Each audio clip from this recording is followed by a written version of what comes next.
نحمده ونصلي على رسوله الكريم أما بعد فأعوذ بالله من الشيطان الرجيم بسم الله الرحمن الرحيم رب اشرح لي صدري ويسر لي أمري واحلل عقدة من لساني يفقهوا قولي۔ آج ہم پڑھیں گے شد کا بیان۔ ڈبلیو کی طرح کی اس کی شکل ہوتی ہے اور اس نشان کو ہم شد کہتے ہیں، جو کسی حرکت یعنی زبر، زیر، پیش وغیرہ کے ساتھ حرف کے اوپر لکھی جاتی ہے۔ شد والا حرف ہمیشہ اپنے سے پچھلے زبر، زیر، پیش والے حرف سے ملا کر پڑھا جاتا ہے۔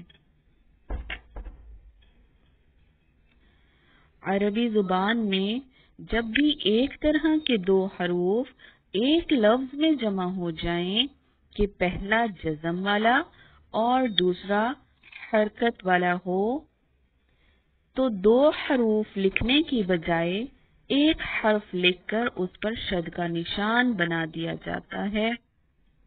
ادائیگی کا طریقہ۔ شد کے لغوی معنی آپس میں ملانے اور سختی سے باندھنے کے ہیں۔ ادائیگی کا مخصوص طریقہ یہ ہے کہ پچھلے زبر، زیر، پیش والے حرف کو شد والے حرف کے ساتھ ملاتے ہوئے شد والے حرف پر ہلکا سا دباؤ پیدا کیا جاتا ہے اور دباؤ کے فوراً بعد ہی شد والے حرف پر موجود حرکت کی ادائیگی کر دی جاتی ہے، جبکہ دوران ادائیگی خیال رکھا جاتا ہے کہ شد والے حرف اور حرکت کی ادائیگی کے درمیان فاصلہ ظاہر نہ ہونے پائے۔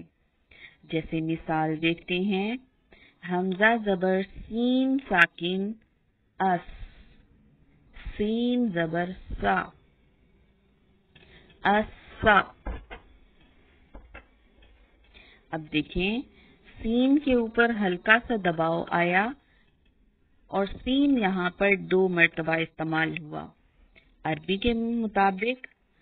کے قاعدے کے مطابق کہ اگر 2 حرف ایک ہی لفظ میں جمع ہوں تو اس پر شد آتی ہے۔ اس کا مطلب کہ سین 2 مرتبہ لکھا گیا ہے اور اس پر شد ڈالی گئی ہے، جس میں سے پہلا سین جزم اور دوسرا سین حرکت والا ہے جس کے اوپر زبر ہے۔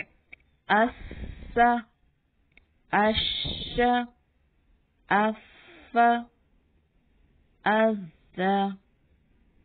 کچھ قواعد یاد رکھیں کہ موٹے حروف پر جب شد ہو اور اس سے ملنے والے حروف اگر باریک ہوں تو خاص طور پر خیال رکھا جاتا ہے کہ باریک حروف باریک اور موٹے حروف موٹے ہی ادا ہوں۔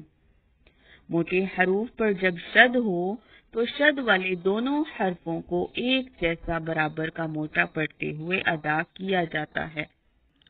مشق کے کچھ حروف دیکھ لیتے ہیں۔ حمزہ زبر فا ساکن اف، فا زبر فا۔ اس کا مطلب کہ فا 2 مرتبہ استعمال ہوا ہے اور شد ڈال کر 1 مرتبہ لکھا گیا ہے۔ اف، اف، اف، اح، اح، اح، اس،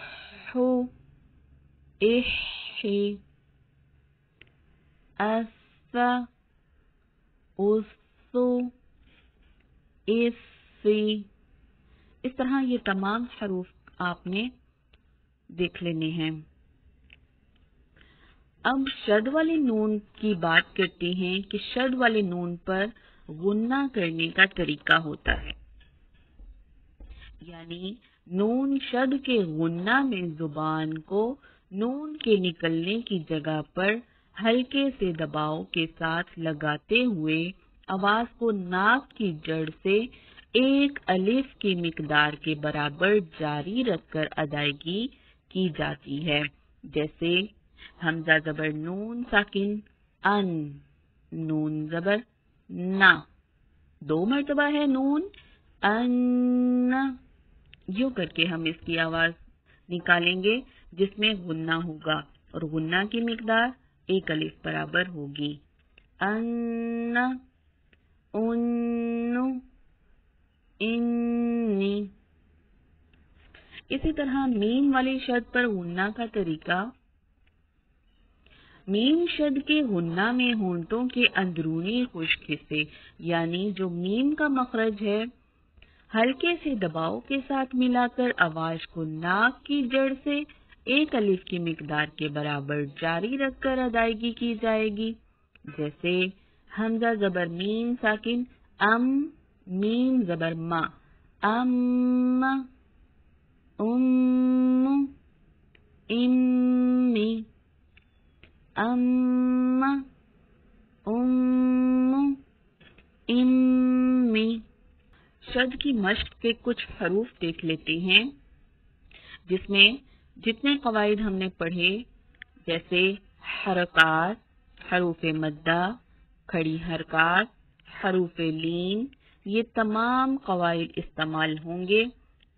और जज़म और अब शद जैसे कफ़लहा,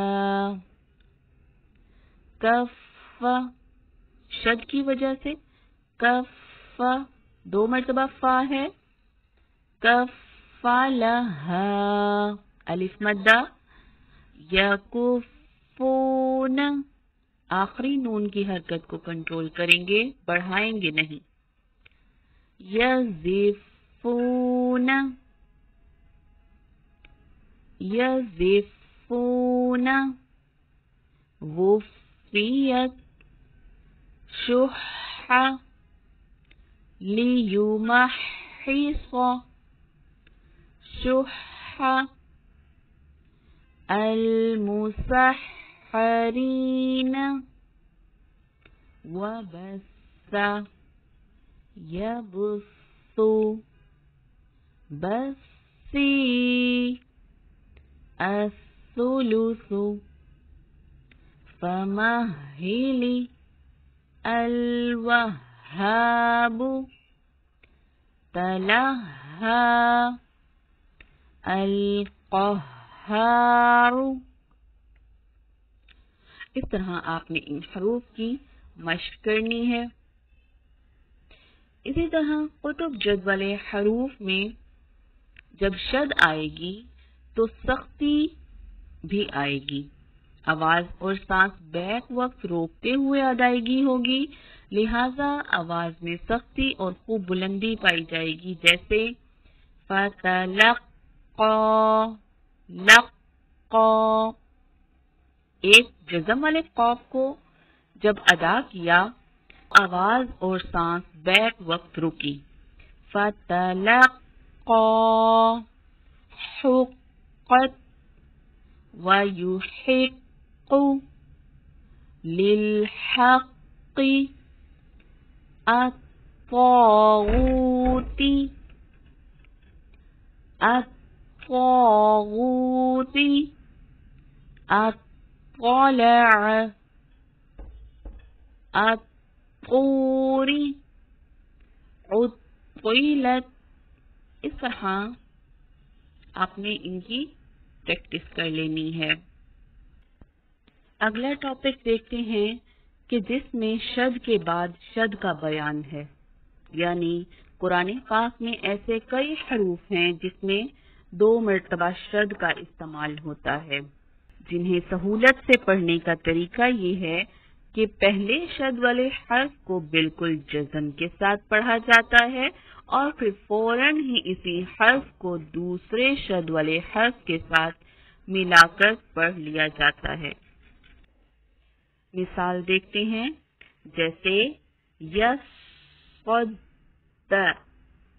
इस लफ्ज में सबसे पहले स्वाद को जज़म की हालत में पिछले हर्फ के साथ मिलाया, यानी यस, या जबर स्वाद साकिन यस।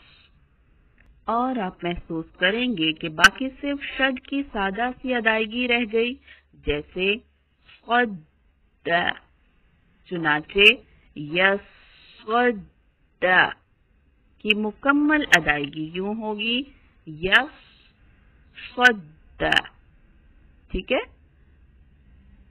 जैसे यज़्ज़का,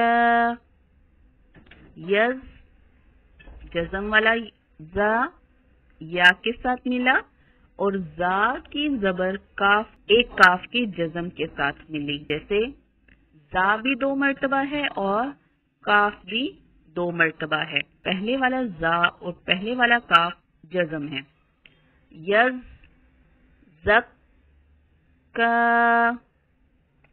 अल-मुज़्ज़म्मिलु।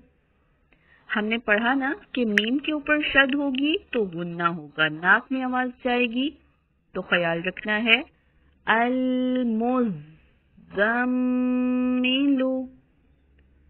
अल-मुद्दस्सिरु, यशक्ककु, यस्सम्माऊन, यस्सअदु, यज़्ज़क्करु, इल्लियीन,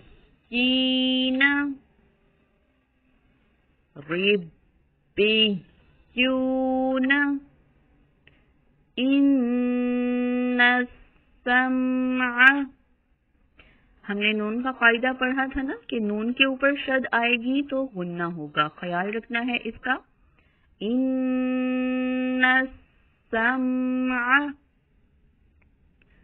मुत्तहिरीन ज़ुर्रियतहु। आखिर में हा उल्टा पेश है और मिकदार आपने बढ़ानी है। इल्लल्लज़ीन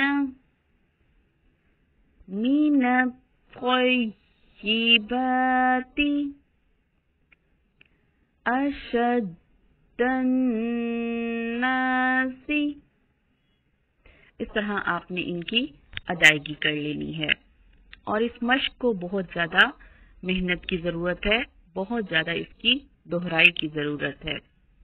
उसके बाद टॉपिक है कभी मोटे और कभी बारीक पढ़े जाने वाले 3 हरूफ, जो कभी मोटे अदा होते हैं और कभी बारीक अदा होते हैं, जिसमें लाम, अलिफ और रॉ हैं। लफ्ज जलाला, अल्लाह के लाम से पहले अगर जबर या पेश होगी तो लफ्ज जलाला अल्लाह के दोनों लाम हमेशा खूब पढ़े जाएंगे। पहला हर्फ अगर जबर वाला है या पेश वाला है तो अल्लाह लफ्ज के अंदर जो लाम है उसको मोटा पढ़ेंगे। जैसे हुवल्लाहु, नारुल्लाहि। अगर लफ्ज जलाला अल्लाह के लाम से पहले जेर हो तो लफ्ज जलाला अल्लाह के दोनों लाम हमेशा बारीक पढ़े जाते हैं, बिल्कुल ऐसे जैसे हर्फ लाम की अदायगी हमेशा बारीक की जाती है। उसके बाद मोटे हरूफ के बाद जब अलिफ आ जाए तो अलिफ मोटा पढ़ा जाता है। जैसे तालूत, अस्वाब, ज़ाहिर, फ़क़ाल। मोटे हरूफ के बाद जब अलिफ आएगा तो मोटा पढ़ा जाएगा, जबकि बारीक हरूफ के बाद जब अलिफ आएगा तो वो अलिफ बारीक ही पढ़ा जाएगा। जैसे फतब, जबकि तालूत। फर्क देखें, मोटे हर्फ के साथ अलिफ था, मोटा हो गया, बारीक के साथ है फतब, फतब तो बारीक हो गया। तीसरा लफ्ज है रॉ, जब इससे पहले जबर या पेश होगी तो इसको भी मोटा पढ़ा जाएगा। जैसे मर्वाती, मीम से पहले जबर है और रॉ जज़म है तो रॉ को हम पुर पढ़ेंगे। तो ये भी बाज़ औक़ात پر پڑھا جاتا ہے، جبکہ را کے نیچے زیر ہوگی تو باریک ہو جائے گا، جیسے مرصاد۔ ٹھیک ہے، آج کا سبق یہیں تک رکھتے ہیں۔ آپ نے ان مشقوں کی بہت اچھے سے پریکٹس کر لینی ہے۔ اگر سمجھ نہ آئے تو آپ مجھ سے پوچھ سکتے ہیں۔ سبحانک اللہم و بحمدک نشہد ان لا الہ الا انت نستغفرک و نتوب الیک۔ السلام علیکم ورحمۃ